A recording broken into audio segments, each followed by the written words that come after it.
Welcome to this explainer. Today, we're diving into a complete clinical guide on what is arguably one of the most ubiquitous medications in the entire world, paracetamol. It's a drug almost all of us have interacted with at some point, But when you actually peel back the layers, the clinical science behind it is absolutely fascinating. Seriously, think about it for a second. How well do you actually know this medicine? Sure, it's a staple in households globally for basic pain management and fever control, but understanding its underlying clinical pharmacology is absolutely crucial for safe practice. It's so easy to take an over-the-counter med for granted, right? But as you'll see, there's a very real clinical balance being struck every single time you open that medicine cabinet. Just look at this complete clinical monograph put together by the Medical Pharmacology Department. It really puts things into perspective. Right there in the center is the distinct chemical structure of paracetamol, and surrounding it, we basically get a map of the entire clinical life cycle of the drug, from its core mechanism of action deep inside the nervous system, all the way through to the precise steps clinicians take during overdose management. To break all this complex pharmacological data down, we're going to follow a four-part clinical deep dive. First, mechanism and therapeutic uses. Then, dosage forms and limits. Next, adverse effects and contraindications. And finally, toxicity and overdose management. Okay, let's jump straight into Section 1, Mechanism and Therapeutic Uses. We really need to start at the microscopic level to see how paracetamol actually works in the body and why it's prescribed in the first place. So how does it work? Well, the core mechanism is all about targeted action, specifically the inhibition of COX-1 and COX-2 enzymes, which are the main culprits responsible for pain and inflammation signaling.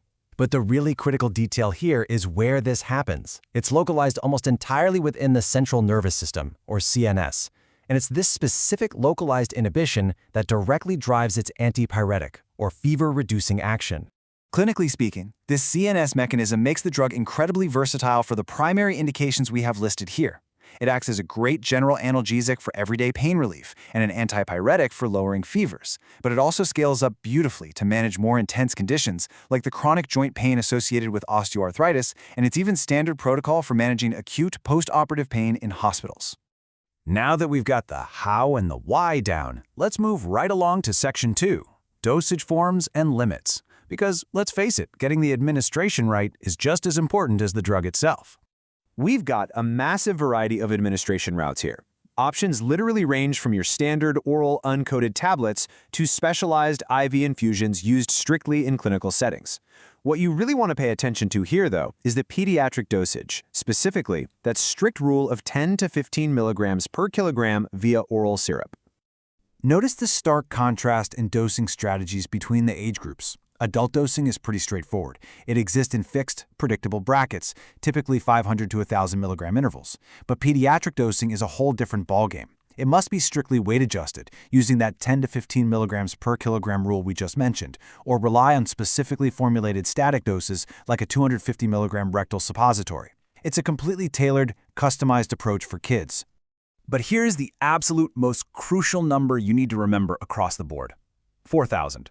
Regardless of the standard adult form being used, whether it's an uncoated tablet you swallow at home or an IV infusion hooked up by a nurse, this is the absolute non-negotiable maximum daily limit, 4,000 milligrams. That generally equates to about 8 standard tablets. Committing this limit to memory is just absolutely vital for safe clinical practice. And pushing past that hard limit brings us right into Section 3, Adverse effects and contraindications. Because, as you might guess, exceeding those carefully calculated doses introduces some very real, very serious dangers. The drug monograph essentially splits the adverse effects into two distinct camps. On one side, you've got your everyday, mild effects, which might just present as basic nausea. But then, way over on the other side of the spectrum, you have the severe risks. Yes, they're rare, but man, they are profound.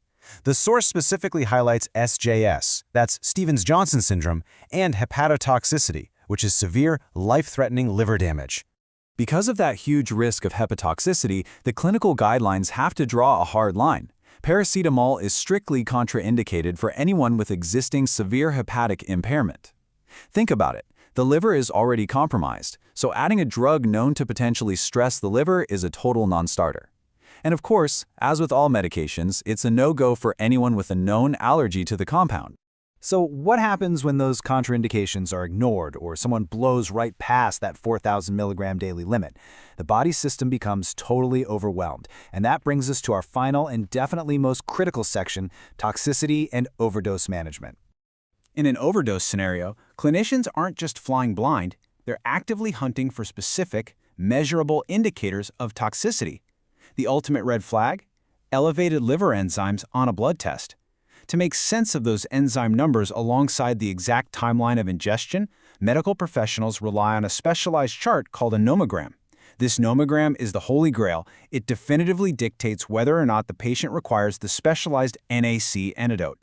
This whole process builds into a highly structured clinical response.